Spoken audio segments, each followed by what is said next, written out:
Hello and welcome back to the channel. We have had a very good game week, one that I was personally looking forward to, and let me just say the results did not disappoint. So kicking us off in game week 4 we had Rangers Glasgow City. That game ended 1-1. Rangers threatened the City keeper early into the game with dangerous moves from corner kicks. 5 minutes in and Glasgow City get their first chance of the game with a powerful header from their striker that hits a post. And it almost went wrong at the other side of the pitch when City's Moore almost scored an own goal. As the game approached half time, it was a really tight contest and there weren't many chances created, and the game did remain goalless at half time. We were locked in at the break.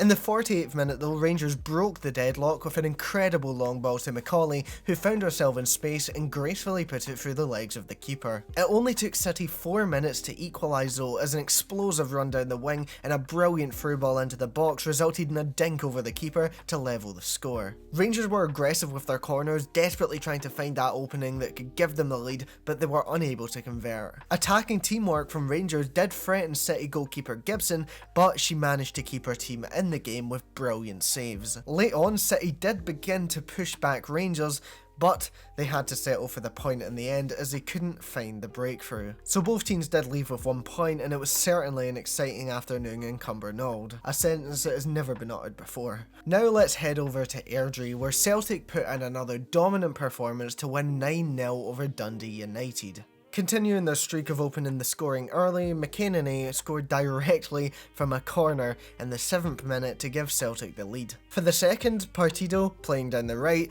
perfectly controlled that area of the pitch, exploded down the wing, sent a through ball into Ross, who put it in the back of the net. The next goal would come from Craig, who positioned herself perfectly in the centre of the box. Although it did almost miss her, she managed to catch it just in time and flicked it over the keeper to make it 3-0. And can I just say, what a goal. Colette Kavanagh scored her first goal of the season, with Partido getting yet another assist. Partido, once again with some fantastic play in the wing, getting herself to the edge of the box before crossing it in. Kavanagh beat her marker and she unleashed a powerful header to make it 4-0. It took under 10 minutes for the next Celtic goal as a pass into the penalty area found Birchall, who struck it home with power, scoring her second goal of the season. Just before half time, Ross shot from range, it dipped over the keeper, into the net, 6-0. So yeah, Celtic went into the second half 6-0 up, but they weren't done there. Gallagher stepped up for a free kick in the edge of the box and she made no mistake in striking at home, scoring her 6th of the season. 15-year-old Sharkey was the next name in the score sheet after she came on to replace Partido. After a bad pass from Dundee, Sharkey saw her moment and took the opportunity to quickly grab the ball,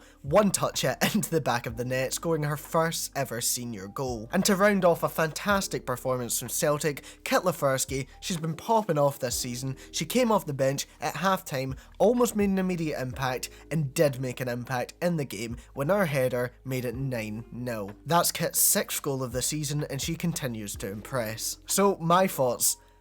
What a performance. I mentioned in my Game Week 3 roundup that I would love to see more of Partido, and I stand by that, and I really think she's proved why she deserves a place in that starting lineup. She controls her area of the pitch perfectly, and her deliveries into the box and just passing in general is just too good to justify not starting her. In 3 appearances, she has 4 assists and 78% pass accuracy. But ignoring stats, anyone with a pair of eyes will see that her movement on the ball and off the ball is just incredible. If you watch a game or even just the highlights, you'll immediately see the impact she has on this team. And my final thoughts, I fully believe this team could go invincible. Now, I might be sitting here at the end of the season, watching this back, looking like a complete idiot, but right now, I think that Fran Alonso could do it. Looking at the squads and how each team's play, I just don't really see City or Rangers matching Celtic this season. I still believe it will be close games when Celtic do play City and Rangers, but I just don't think they'll be able to find that breakthrough, and I think Celtic will come out on top. But it's still early days and you never know what will happen. I mean, that's football, that's why we all love it. It was Derby Day at K Park as Motherwell took on Hamilton. Motherwell dominated in the opening minutes, but also throughout the game, and in those opening minutes they created quite a few chances. And it didn't take long after the 20-minute mark for them to find the breakthrough. As the ball came to Boyce, she hit it with confidence, scored her first of the season in an important match for the fans. Just 10 minutes later, a chip tipped through ball fell to the feet of Boyce, she controlled it perfectly and slotted it in the bottom right corner, scoring her second of the season and securing her brace in the game. The women of Steel went into the second half with a comfortable 2-0 lead,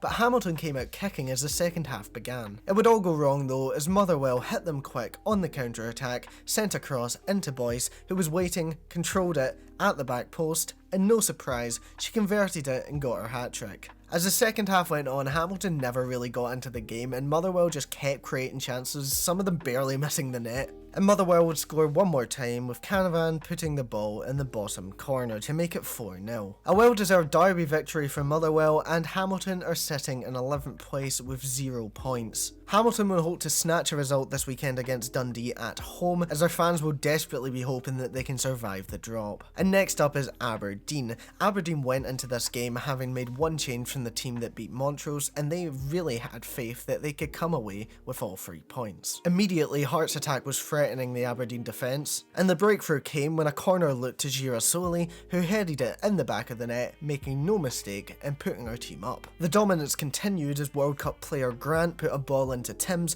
who could only put her header wide of the post. Aberdeen continued to struggle in the first half, and they almost scored from a cross that was dipping under the bar. In the end though, the first half ended 1-0, but once the second half began, it took just until the 62nd minute for Hearts to score a second. Timms fired at home after some lacklustre defending from Aberdeen, but Aberdeen weren't going to go down without a fight. They tried their hardest to get back into the game, tried pressuring Hearts, but Hearts thrived under it, to be honest, and they almost got a third. They kept fighting for a consolation goal, but it wasn't to be, and they had to accept defeat. This moves Hearts further ahead in the table as they return to Edinburgh with 3 points. Despite the loss, the Aberdeen manager was quite impressed with the performance, but he does say that he hopes they can start to improve in the final third. Partick Thistle Montrose is our next fixture, and I am really enjoying watching Partick Thistle at the minute. It took under a minute for Megan Robb to get herself in the score sheet, as a cross from out wide was narrowly missed by the Montrose keeper. It fell to Robb, and she made no mistake in striking at home. Then a throw into the box fell to a Thistle player, who struck it at the keeper, but the keeper couldn't get it away. It fell to Sinclair, who was now in front of an open net, and the keeper had no choice but to watch them go up 2-0. The Thistle attack kept putting pressure on the Montrose defence, who sadly started to crumble and make mistakes. A pass to the keeper resulted in the third goal after the keeper went to clear it, only for the ball to hit Henderson and roll into the net. Going into the second half, I'm sure Montrose would have been wanting to make more chances, but the scoreline would just keep getting worse for them when a Thistle player was brought down inside of the box and the referee awarded a penalty. Henderson stepped up and struck it in the top right corner, securing her brace and sending the keeper the wrong way. Montrose would then find some space and take a shot at the Partick keeper, but it was an easy save in the end. They tried to get numbers forward, but Partick won the ball back and quickly struck them on the counter-attack. With some nice passing, the ball eventually made its way to Longcake, who controlled it perfectly and put it past a Montrose shot stopper. And that's how it ended on the day. 5-0 to Partick Thistle, and they continue their promising start to the season. The manager is still pushing them to score more, and the fans will undoubtedly be excited to watch this team. It's early days, but if they can keep this up, I said last week, they can certainly compete with the top 3. Honestly, keep playing like this and get some results against Celtic, Rangers and City, and they can maybe even push for that Champions League spot. Maybe not this season, but just evolve this team over this season and next, and then who knows. And now our final game, where Hibs were taking on Spartans. In the opening minutes of the game, Spartans keeper Yates was tested by the Hibs attack, but they also managed to get some shots off at the other end. In the 22nd minute, Cleland took the ball into the penalty area, evaded defenders and struck it with precision. The Hibs keeper couldn't reach it as it slipped past her and into the top corner. They continued to control the game, and on the half-hour mark, McCafferty had the ball at her feet and she made it 2-0. Before the half-time whistle, Hibs did manage to make a few chances, but they couldn't convert any of them, and they had to go into the break with a very harsh scoreline. Some tactical changes at the break did keep Spartans at bay as Hibs began to really control the game, and things started to look bad for Spartans when McMahon was given a red card for a foul in the box on Adams with 30 minutes still to play. Bilcom stepped up for the penalty kick and scored it with ease, scoring her first goal for Hibs and giving them a lifeline in the game. As the game headed into stoppage time, it was looking as if Hibs would have to accept defeat, but an 88th minute substitution would prove to be the difference in the dying minutes. After 95 minutes,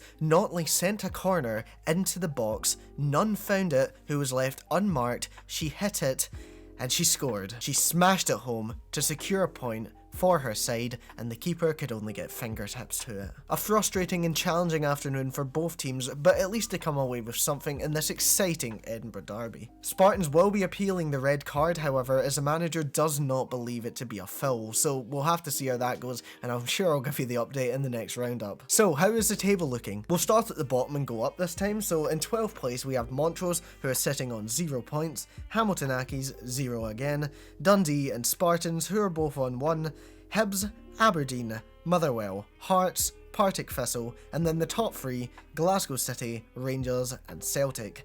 Glasgow City and Rangers are both on 10 points, Celtic lead with 12. Celtic have plus 29 goal difference, having scored 30 and conceded 1, Rangers have plus 10, and Glasgow City are 1 behind with plus 9. Some exciting fixtures to look out for this weekend. On the 2nd of September, Glasgow City take on Hearts at home, that is at 6 PM and it is going to be live streamed by the club. Rangers take on Partick Thistle, that will be on BBC Sports and BBC Scotland. Hibs take on Celtic at 4:10 on the 3rd of September. That is going to be aired on BBC Alba, and just saying, I'll be at that game. So if you are interested in these roundups, by the way, that one might be a little bit late because I'll probably be editing it on the train home. And another exciting fixture at the bottom of the table, we have Hamilton versus Dundee. Hamilton are in 0 points, like I said, and Dundee are on 1. So if Hamilton win that, they could move out of the relegation playoffs, and if Dundee lose, they could be at risk of going in. That fixture is at 4 PM and it is at the ZLX Stadium. However, I do not think it will be streamed live on the internet, so we may just have to wait for highlights and match reports, but I'll certainly be keeping a close eye. But that's all from me, an exciting game week in the SWPL. If you do enjoy these videos, please drop a subscribe and like the video, it would be really appreciated.